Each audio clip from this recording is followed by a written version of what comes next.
So hello and welcome again to our channel Tech Emo. Subscribe and like our videos to get more content. Friends, आज की इस video में हम समझेंगे एक सेकेंड मोस्ट इम्पॉर्टेंट टॉपिक हमारी book का, हमारी नंपाई चैप्टर का, जो कि ऑब्टेनिंग सबसेट्स ऑफ एरेज। तो इसके पहले हमने एरेज को बनाना सीख चुके हैं और उसके अलावा उन्हें कंकेटिनेट ज्वाइन करना सीख चुके हैं, और अब हम इसे अलग से इसके सबसेट्स ऑब्टेन करना सीखेंगे। तो इसके लिए हम यूज़ करेंगे हमारे तीन फंक्शंस, जो कि है एच स्प्लिट, वी स्प्लिट और हमारा स्प्लिट फंक्शन। तो ये इन्हीं फंक्शंस की तरह है जैसे हमने अभी पहले पढ़े थे एच स्टैक, वी स्टैक और कंकेटिनेट।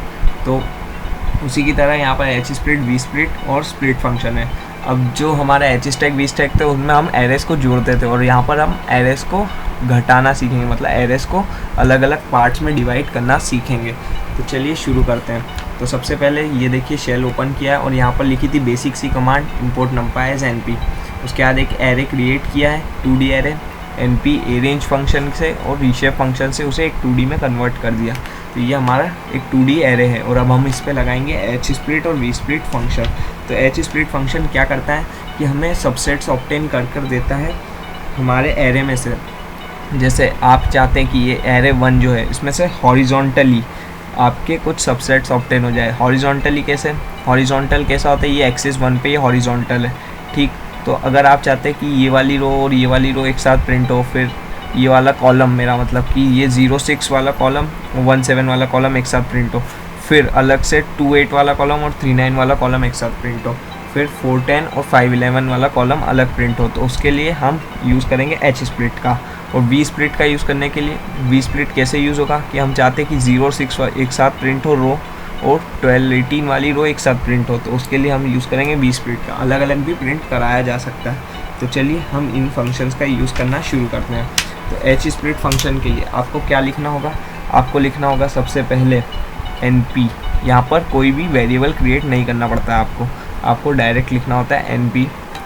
एन पी के बाद लिखना होगा आपको एच स्प्लिट, लिख दिया एच स्प्लिट। एच स्प्लिट के बाद लिखना होगा आपको यहाँ पर सर्कुलर ब्रैकेट्स के अंदर एरे का नाम। तो एरे का नाम क्या है हमारा? AR1। AR1 हमारा था एरे का नाम। और AR1 के बाद अब आप इसको कितने भागों में तोड़ना चाहते हैं, मतलब ये जो एच स्प्लिट है इससे क्या होगा कि ये हॉरिजॉन्टली कितने भागों में टूटेगा। तो अगर मैं 3 भागों में तोड़ूंगा तो 01 वाली कॉलम एक साथ आएगी, 23 वाली, 45 वाली एक साथ आएगी, है ना। अगर मैं 6 भागों में तोड़ता हूँ तो सब कॉलम अलग अलग आएगी। अगर मैं 2 भागों में तोड़ता हूँ तो 0 1 2 वाली कॉलम एक साथ आएगी और 3 4 5 वाली कॉलम एक साथ आएगी। तो ये आपकी चॉइस है। मैं यहाँ पर 3 टाइम्स में तोड़ता हूँ, तो ये देखिए यहाँ पर सब कॉलम्स अलग अलग मुझे शो हो गई है। तो इस टाइप से आप अपने एच स्प्लिट फंक्शन का यूज़ कर अलग अलग प्रिंट करा सकते हैं अपनी कॉलम्स को।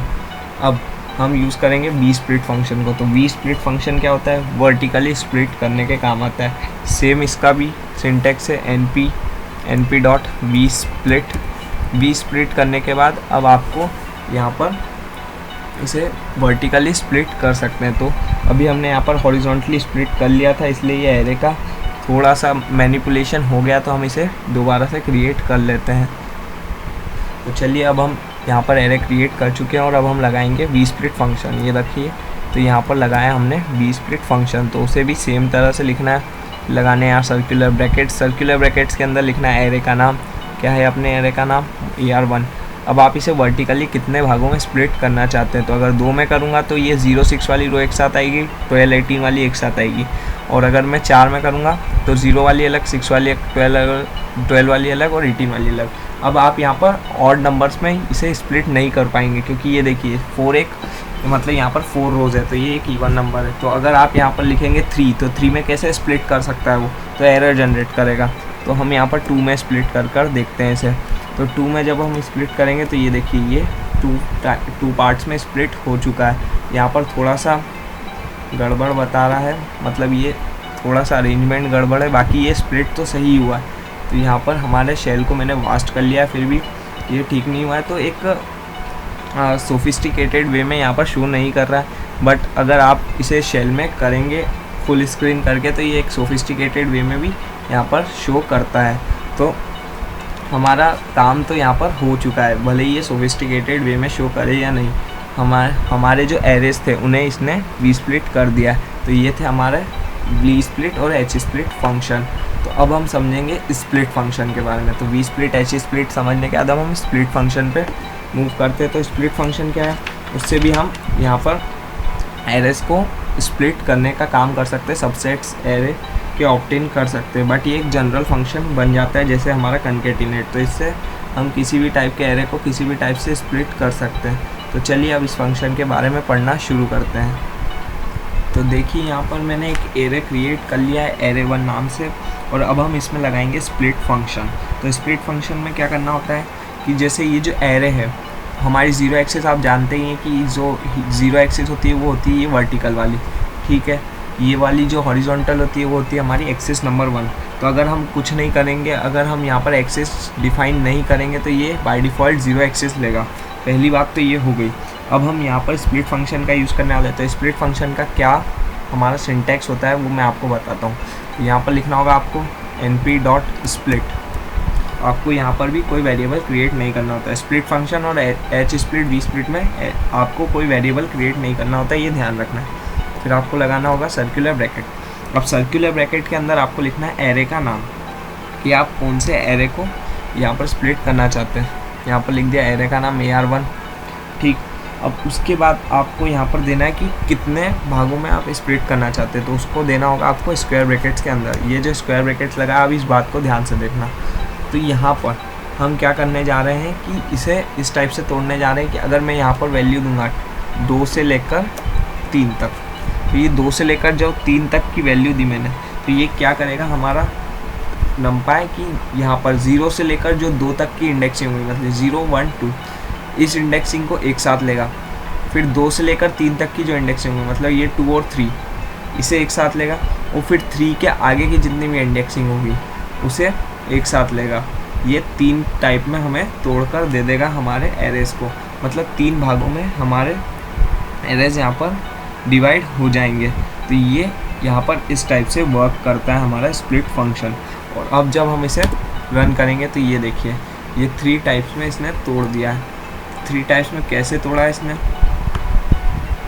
ये मैं थोड़ा आपको बड़ा कर बता देता हूँ। ये देखिए, सबसे पहले तो इसने क्या किया, हमारा जो पहला एरे था उसे यहाँ पर 0 1 वाली रो और 6 7 वाली रो उसमें तोड़ दिया, यानी कि 0 1 और 2 वाली रो को, 1 और 2 वाली रो को, ठीक। उसके बाद 2 और 2 वाली 2 से 3 तक की जो रो थी हमारी उसे यहाँ पर तोड़ दिया। और उसके बाद 3 के बाद की जितनी रो थी उसे यहाँ पर हमें शो कर दिया है, डिवाइड करके शो कर दिया है। तो इस टाइप से हमारा स्प्लिट फंक्शन यूज़ होता है किसी भी 2D एरे में। अब ये कैसे हुआ ये मैं आपको बताना चाहता हूँ। तो ये देखिए, ये हमारा एरे था शुरू में और हमने यहाँ पर स्प्लिट फंक्शन लगाया है। बाय डिफ़ॉल्ट इसने एक्सिस 0 ली, यानी कि इसने हॉरिजॉन्टली तोड़ा है।